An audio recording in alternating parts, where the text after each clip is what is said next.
Hello everyone, कैसे हैं आप लोग। टेक जेई नीट में आप लोगों का सभी का स्वागत है। आज के इस लेक्चर के अंदर हम लोग पढ़ेंगे डिस्टेंस एंड डिस्प्लेसमेंट से रिलेटेड क्वेश्चंस। सभी क्वेश्चंस एलन के मॉड्यूल से हैं, ठीक है। तो आप लोग क्वेश्चंस को देखिए और क्वेश्चन का किस तरीके से सॉल्यूशन किया जा रहा है उस चीज़ को देखिएगा। क्वेश्चन क्या कह रहा है बेटा, फर्स्ट क्वेश्चन आपके पास गिवन दे रखा है। फर्स्ट क्वेश्चन आप लोगों को गिवन दे रखा है कि ए particle moves on a circular path of radius r, it completes one revolution in 40 seconds. Calculate distance and displacement in 2 minute 20 second. तो हम लोगों को डिस्टेंस एंड डिस्प्लेसमेंट दोनों चीज़ें फाइंड आउट करनी है बेटा। तो देखिए मैं एक यहाँ पे एक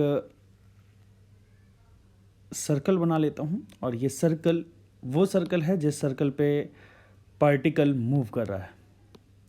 ये पार्टिकल को भी मैं बना देता हूँ, ये हमारा पार्टिकल है जो कि इस सर्कुलर पाथ पे मूव करेगा, ठीक है। अब ये कंप्लीट कर रहा है, एक रिवॉल्यूशन कंप्लीट कर रहा है इन 40 सेकेंड। तो मैं बोलता हूँ, अच्छा यहाँ पे जो टाइम दे रखा है, ये वाला टाइम दे रखा है कि टोटल टाइम 2 मिनट 20 सेकेंड। तो अगर मैं इसको सेकेंड में कन्वर्ट करूँ तो क्या हो जाएगा बेटा, 2 मिनट को अगर मैं 60 से मल्टीप्लाई करूँगा तो 120 प्लस ये 20 सेकेंड, तो ये हो जाएगा 140 सेकेंड। 140 सेकेंड में कितने रिवॉल्यूशन कंप्लीट करेगा, इस चीज़ के बारे में हम लोग बात करते हैं। तो हमें ये पता है कि 40 सेकेंड में रिवॉल्यूशन कंप्लीट होता है 1 रिवॉल्यूशन।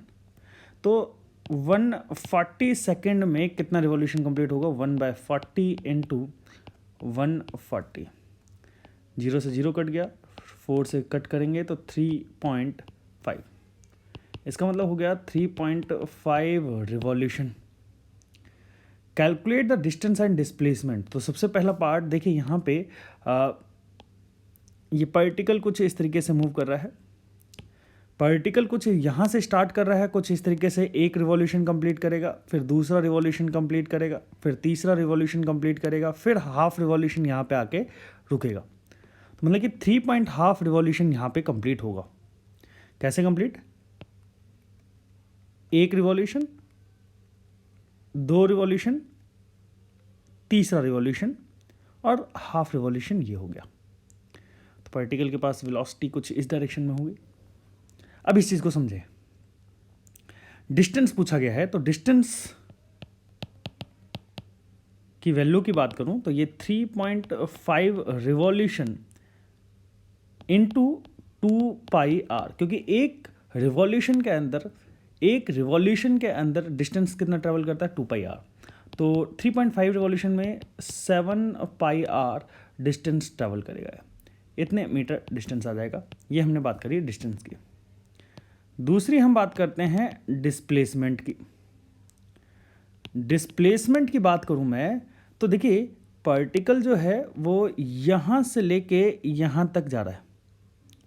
अगर मैं दोनों लाइनों को ऐड करता हूँ, थोड़ा डार्क लाइन ले लेता हूँ यहाँ पे, तो यहाँ से ये हमारा ए पॉइंट और ये हमारा बी पॉइंट, ए से बी तक जा रहा है। तो हमारा एक ए टू बी वेक्टर, एक मैंने ए बी वेक्टर बनाया। डिस्प्लेसमेंट जो होगा वो हमारा ए बी वेक्टर हो जाएगा, और इसकी जो मैग्नीट्यूड की बात करूँ तो ये हो जाएगा 2r। आई होप आप लोगों को ये बात समझ में आई होगी। नेक्स्ट क्वेश्चन की तरफ चलते हैं। Next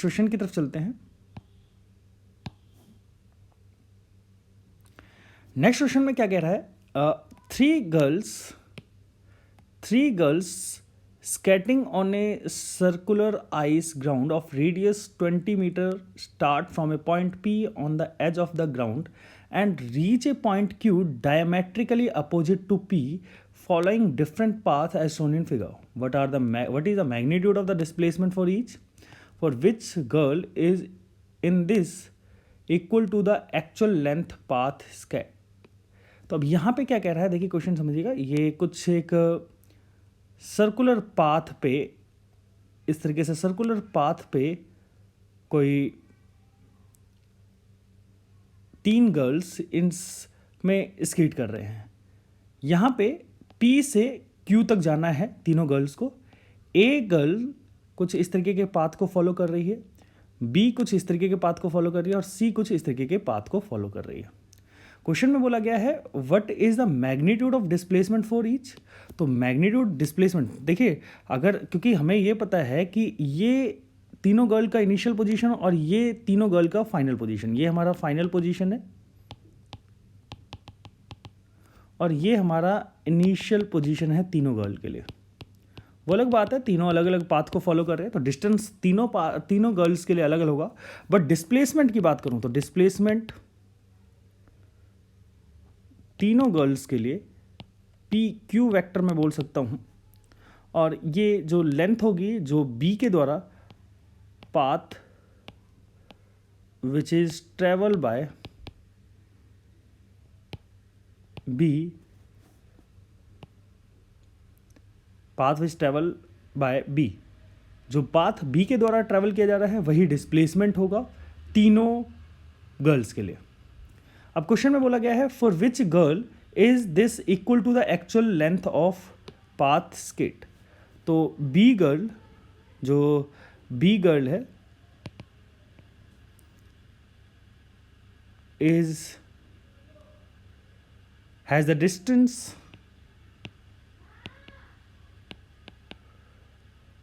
equal to the displacement. तो बी गर्ल के लिए डिस्टेंस एंड डिस्प्लेसमेंट दोनों इक्वल होगा। आई होप आप लोगों को ये क्वेश्चन समझ आ गया होगा। नेक्स्ट क्वेश्चन क्या कह रहा है, देखिए नेक्स्ट क्वेश्चन कह रहा है a man moves 4 metre along east direction, then 3 meter along north direction. After that he climbs up the pole of height 12 meter. Find the distance covered by him and his displacement. तो देखिए जो person के द्वारा जो net displacement होगा वो कितना होगा, d1 vector plus d2 vector plus d3 vector.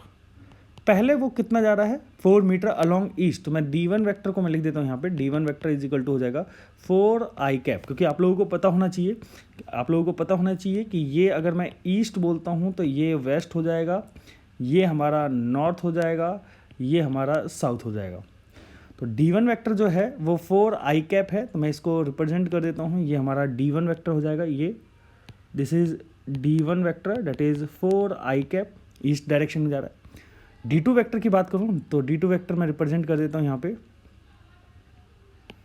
d2 vector जो नॉर्थ डायरेक्शन में जा रहा है, ये मैंने d2 वेक्टर को रिप्रेजेंट कर दिया दैट इज 3j कैप। और थर्ड वाले के लिए बात करें तो वो क्लाइम्स अप ए पोल, तो वो अपवर्ड डायरेक्शन में जा रहा है, मतलब कि मैं यहाँ पे डॉट से रिप्रेजेंट कर रहा हूँ, ठीक है, डॉट से मतलब कि आउटसाइड ऑफ द प्लेन है ना। तो ये d3 हो जाएगा और d3 वेक्टर जो होगा वो हो जाएगा यहाँ पे 12k cap outside of the plane. तो d1 वेक्टर की वैल्यू की बात करूँ तो 4i cap plus d2 vector की वैल्यू की बात करूँ 3j cap plus 12k cap हो जाएगा, ये हमारे पास d नेट हो जाएगा बेटा। और ये d नेट की वैल्यू की बात करूँ मैं तो इसको हो जाएगा टोटल, अगर मैं इसका मैग्नीट्यूड की बात करूं तो मैग्नीट्यूड हमारे पास हो जाएगा 4 का होल स्क्वायर प्लस 3 का होल स्क्वायर प्लस 12 का होल स्क्वायर, तो हमारे पास आ जाएगा 16 plus 9 plus 144 that is equal to under root में 169, that is answer is 13 metre.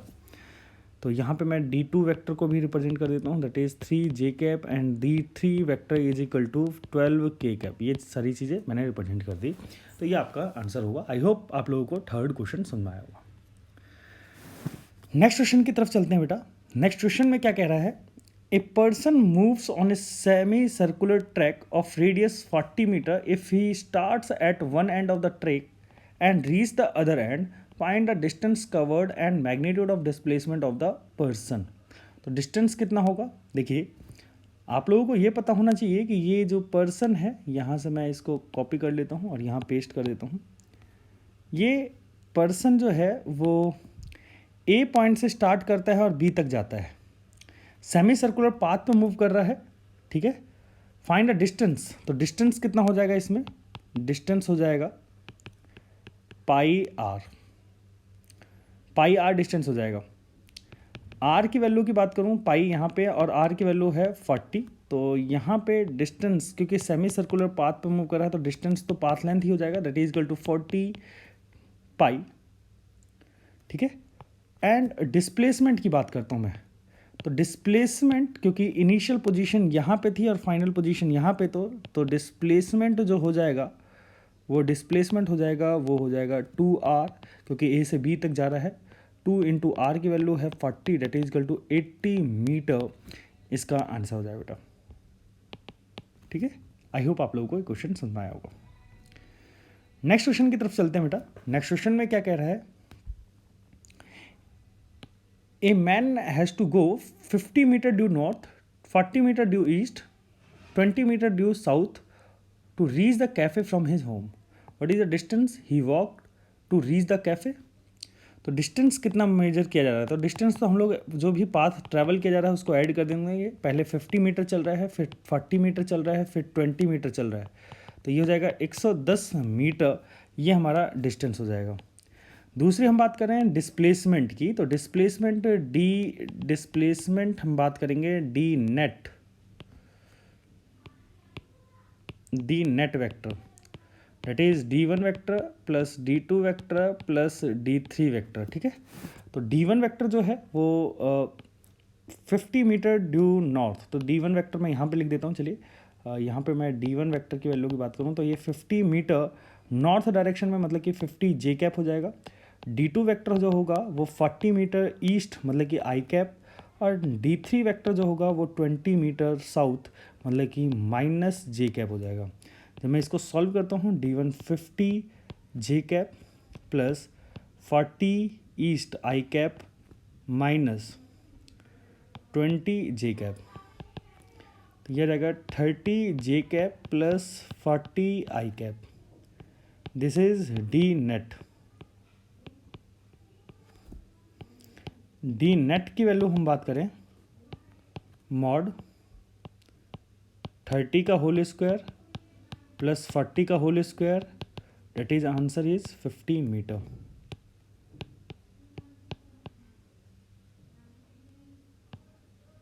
ठीक है, तो ये आपका नेट डिस्प्लेसमेंट आ जाएगा। इस लेक्चर के अंदर इतना ही। आप लोगों को अगर थोड़ी सी भी हेल्प हुई हो मेरे क्रैक जेईई नीट चैनल से, तो मेरे चैनल को लाइक और सब्सक्राइब जरूर करें। Thanks to all of you. हाँ, और भी बच्चों को शेयर करें ताकि और भी बच्चों की हेल्प हो सके। Thanks to all.